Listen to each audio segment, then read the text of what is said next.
religious freedom in the Indo-Pacific region. This event brought together representatives from more than 10 countries, and together we took a step for religious freedom in the Indo-Pacific. Today's forum is an even more powerful testament to our role as a defender of religious freedom. It was organized by the Presbyterian Church in Taiwan and other organizations that have decades of experience in fighting for human rights. I can say with complete confidence that Taiwan's religious freedom sets the standard in the Indo-Pacific, but that was not always the case. Taiwan walked a dark path on the road to religious freedom. The government of the time banned preaching in native languages other than Mandarin Chinese. Abuses of power led to the deportation and arrest of religious believers. And the Presbyterian Church in Taiwan may know this better than anyone else. They too suffered coercion at the hands of the authoritarian government then. The freedom we enjoy today is built on the blood, sweat, and tears of our predecessors. So we in Taiwan know better than anyone how precious freedom is. Yet religious freedom remains restricted in places around the world, and different religions still struggle to coexist. Recent reports by international media about conditions in China have also brought troubling news. Christian churches face suppression. Tibetan Buddhists have been placed under strict control, and Uyghur Muslims are being sent to re-education camps as we speak. The international community must show its concern and speak out about these developments. Taiwan is willing to share its experiences of the path to religious freedom with the rest of the world. We must use our morals and courage to stand with those who suffer religious oppression. That is why this forum is so important. Our government will continue working with civic organizations to facilitate more international cooperations so that we can create a truly inclusive and equal world free from religious persecution.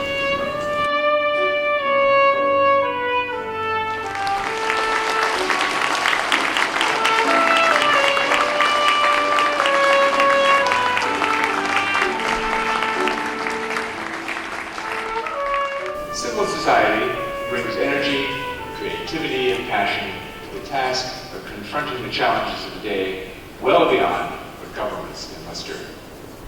Taiwan has learned this lesson well. Taiwan boasts a civil society that is among the strongest and most vibrant in the world.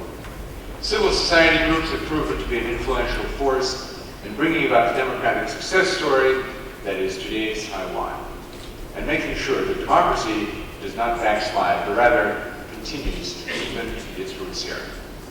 Simply put, civil society serves as the conscience of all of us. It keeps the elected leadership of a country and its professional bureaucracy in check and in touch with the concerns of the people. Faith-based organizations are an indispensable part of civil society. In this regard, Taiwan has been blessed with a wide range of religious groups that act on the teachings of their faith to help alleviate poverty and other forms of human suffering, to rescue victims from when disaster strikes, to protect the natural environment that we all rely on to sustain us, and to be the voice for the weak and the disenfranchised segments of society. Of course, we have a great example of this before us here today.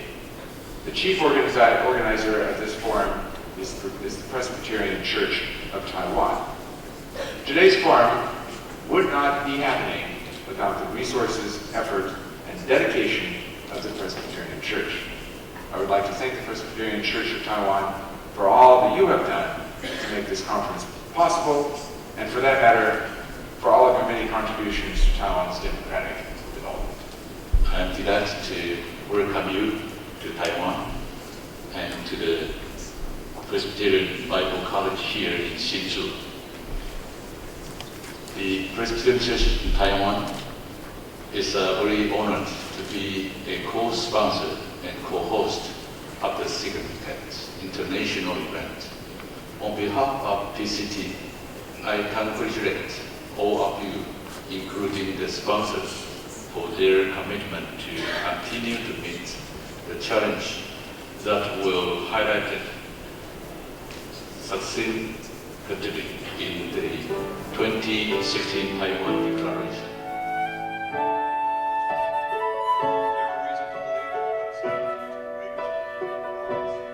We appreciate your hard work and dedication to this important work as we all rise to the challenges facing religious freedom today. Through all of our efforts, we are chasing a simple but very important dream, that one day all peoples around the world will be able to worship freely and believe what they want. I remain privileged to serve as Ambassador at Large for International Religious Freedom in the Trump administration. Religious freedom at its core is about the freedom of conscience, the freedom of individuals to hold the belief of their choice, to change faiths or to hold no faith at all. It includes the freedom to worship alone or in community with others, to educate children and to share the faith. It is a right that is strongly linked with other fundamental freedoms like peaceful assembly and expression. But unfortunately, religious liberty is under attack. 3 out of every 4 citizens on the earth live in countries that limit their ability to fully enjoy freedom of religion or belief. Horrific abuses and persecution occur every day as terrorists or oppressive governments try to limit this universal right. Now, nowhere is this more apparent, unfortunately, than in your region, where I regularly receive reports about the suffering Chinese people of faith are experiencing. I continue to wonder why the Chinese government does not trust its own people enough to allow them to choose their own path for their own souls. This is a fundamental right. This is something that the people of China need to be able to experience. As I stated in a speech in Hong Kong, China is at war with faith. It is a war they will not win.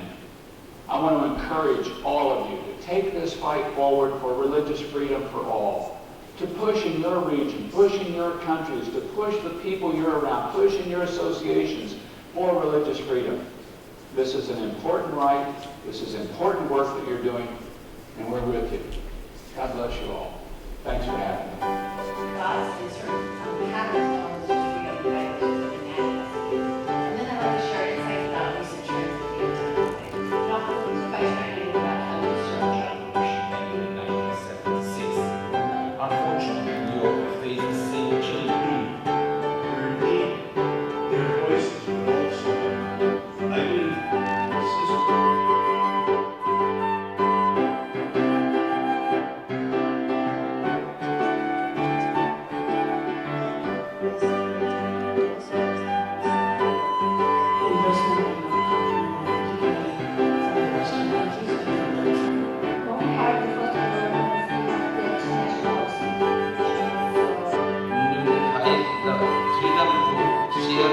also, I believe, when in 2015, Filipino was the second country in the world.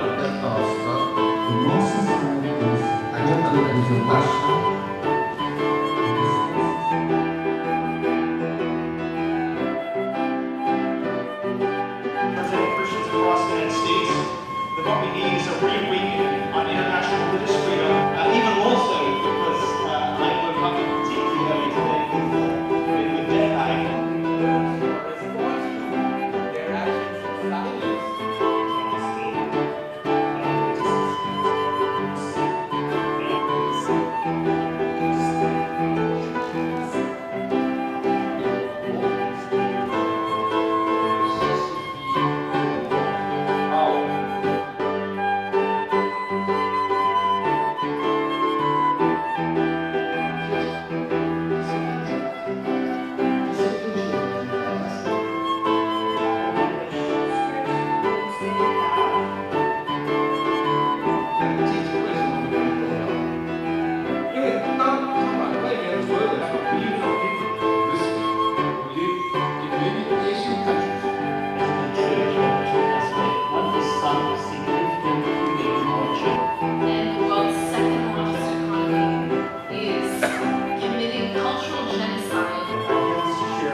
non-Muslim community can get involved. Anti-money laundering. You have laws about customs and imports. Itself, you surface regularly knowing that the fact that there is limited information available Current status of house crystals really. I was asked to place a picture of Xi Jinping and a picture of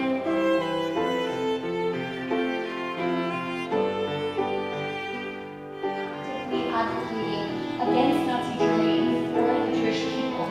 And of course there were individuals. And that was the civil society. So it's nothing special I have to tell you, but We lost from 80 years of Islam.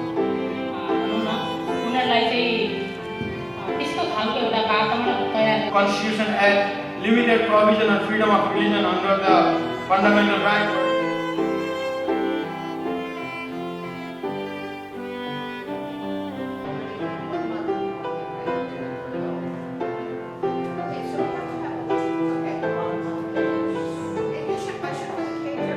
I never saw it written, so I don't know.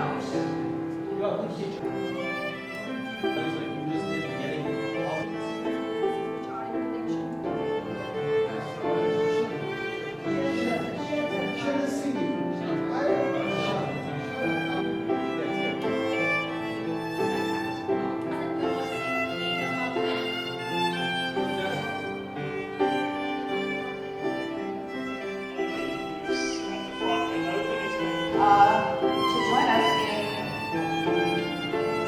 Do you think that what's being raised here in relation to trade conditionality? Probably people on the now in 3 days and 4 meetings at the state.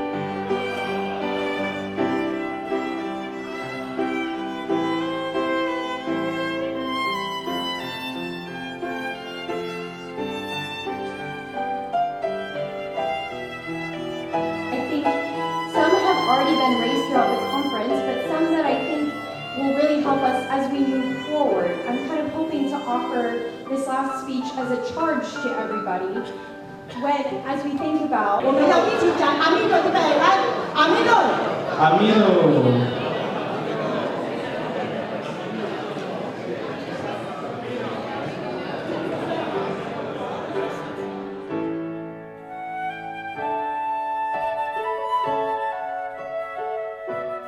我们基于人是按照上帝的形象所创造的，人的尊严必须被尊重。因此，在会议当中，我们决定了几个行动方案如下：第一个是发表维吾尔族宗教自由宣言，声援维吾尔族人；第二个，鼓励政府机构、非营利组织 （NGOs） 以及宗教团体针对宗教迫害问题互相对话及提出问题，让世界了解其严重性。第三，在台湾的中央广播电台推出国际宗教自由之声，让受压迫的人能听见上帝的话。第四，对宗教受迫害的受害者提供医疗协助 ，Health for All Taiwan Can Help。第五，发表 No More 器官摘除宣言。我们期望每个人能认同此宣言。基于良心及人性尊严，我郑重承诺，我不会直接或间接接受或接受任何中国的器官移植。第六，参与这个会议的我们，代表了一个联盟的形成。这个联盟将透过法律援助、医疗援助、过渡性生活费、搬迁等紧急援助需求，来帮助及支持宗教迫害的受害者及受到威胁的人的人权维护者。最后，我们期待接下来参与的组织能够按照分工持续推动，让为义受迫害的人有福气，让社会有和平，我们才能成为上帝的子。宗教中国化就是宗教法西斯化，就是以共产党的领导人凯撒取代上帝的努力。第一个战争就是对十字架和教会的战争。在过去的3年至少有3000多个十字架在中国的全国被强行的拆毁，几万个教会被强迫的取缔或禁止。确实，在这20-30年来，台湾的民主自由跟宗教自由非常的进步。我常常讲说，我们台湾是一个非常自由的国家，任何世界这一些的一个宗教都可以在台湾生存发展，但是不容许破坏人权，像 ISIS 这样的来破坏这个台湾的这些生命跟人权。所以我们台湾的这个政府在总统他对我们台湾的宗教自由很有信心，而且也根据我们这样的一个经验，可以提供跟帮助、协助、救援世界各地的受压迫的这些人。The U.S. Commission on International Religious Freedom, we were created by Congress 20 years ago to elevate religious freedom in our government foreign policy. It's been very encouraging for me to be here at this conference where both the President of Taiwan, the Vice President, and the Ambassador at large for religious freedom have been in attendance, showing their commitment to this issue. And also to join, encouraging you to join with these amazing individuals, advocates for religious freedom, who stand with us, believing that every individual, no matter what country they live in, what religion they follow or don't follow, should have the right to have freedom of thought, conscience, and religion. And also by the initiatives produced at this conference, and how by working together, we can help those suffering from persecution and push for an environment where all can practice their fundamental right of religion. We, the participants in the Taiwan International Religious Freedom Forum, have gathered in the spirit of the United Nations Charter, the Universal Declaration of Human Rights, and our deeply shared commitment to human dignity and the fundamental rights of all human beings. That the Communist Party of China has authorized and sanctioned and continues to carry out a systematic program of organ harvesting with a horrific and cruel loss of human life. We join the rising tide of voices around the world which stands united in moral condemnation of this barbaric practice inimical to the values of civilized society. To that end, we urge all individuals of goodwill to embrace and share the following pledge. On grounds of conscience and basic humanity, I solemnly pledge that I will not receive or accept, directly or indirectly, any organ transplant from China. I hope that the experience and perspectives shared here will spur more individuals and groups in international society to show their concern for the suffering caused by religious persecution. The social doctrine of the Catholic Church states that God's vision for mankind's coexistence is one of the social laws. We must see and serve the least of our brothers and sisters with love and virtue. Pope Francis advises the Church faithful to step out from behind their walls and not fear getting their hands dirty. He asks us all to love, to forgive, and to be open-minded so that we can restore the image of God within us. The discussion held and the concern raised over the past 2 days have forced us all out of our comfort zone. They have pushed us to take action against the religious persecution so that religious freedom can take root and grow in all corners of the world. In particular, we must work to restore the image of God for Uyghurs, Tibetans, and others in China. We must show that we care about the Chinese government's intensifying operation of Christians within its borders.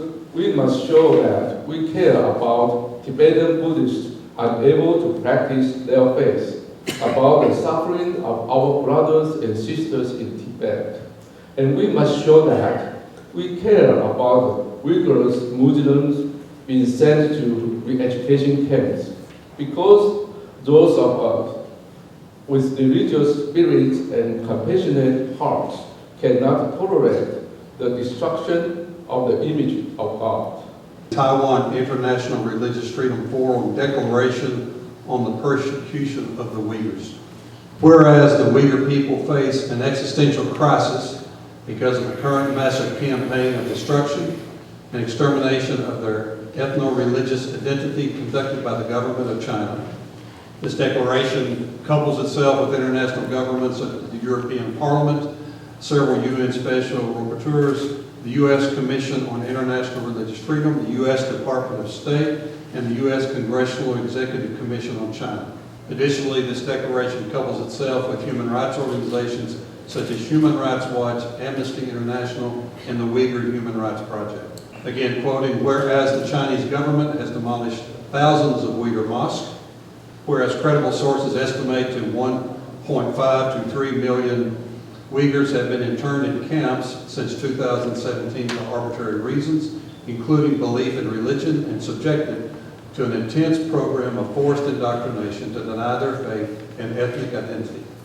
Whereas the Chinese Communist Party is implementing a nationwide campaign of control and persecution, including the sinification of religion, affecting religious believers of all faiths and identities, including Tibetan Buddhists, Christians, Falun Gong practitioners, Muslims, Turkic peoples, including the Uyghurs, Kazakhs, and others.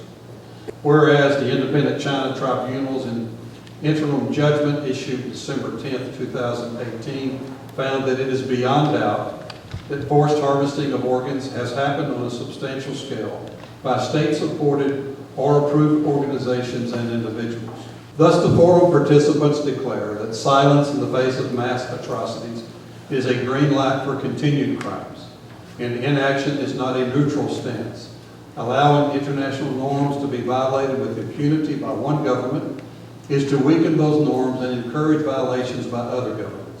Further declare a commitment to highlight and condemn the abuse of religious freedom experienced by the Uyghur people, and to call upon governments in the Asia-Pacific region to publicly call on the Chinese government to close the camps. Further declare strong support for the establishment of an intergroup in the European Parliament to address the severe suppression of freedom of religion suffered by the Uyghur, Tibetan Chinese, and other peoples under the rule of the Chinese Communist Party.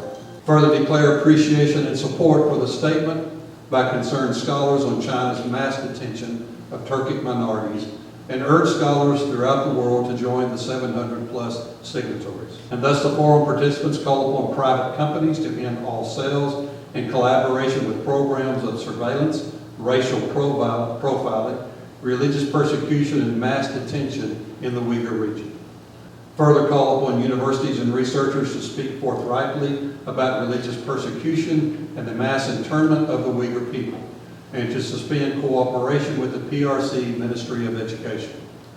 Further call upon the World Health Organization, the Transplantation Society, and the Pontifical Academy of Social Sciences, and the medical profession worldwide to suspend cooperation with the transplantation field in China.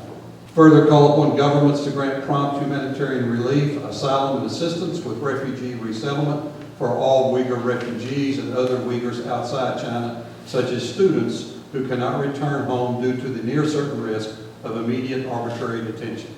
Further call upon the International Committee of the Red Cross to seek access to all detention facilities holding Uyghur detainees and state facilities holding Uyghur children, with the purpose of compiling information necessary to facilitate the reunification of families. Adopted by the Taiwan International Religious Freedom Forum, May 31st, 2019, Hsinchu, Taiwan. Thank you.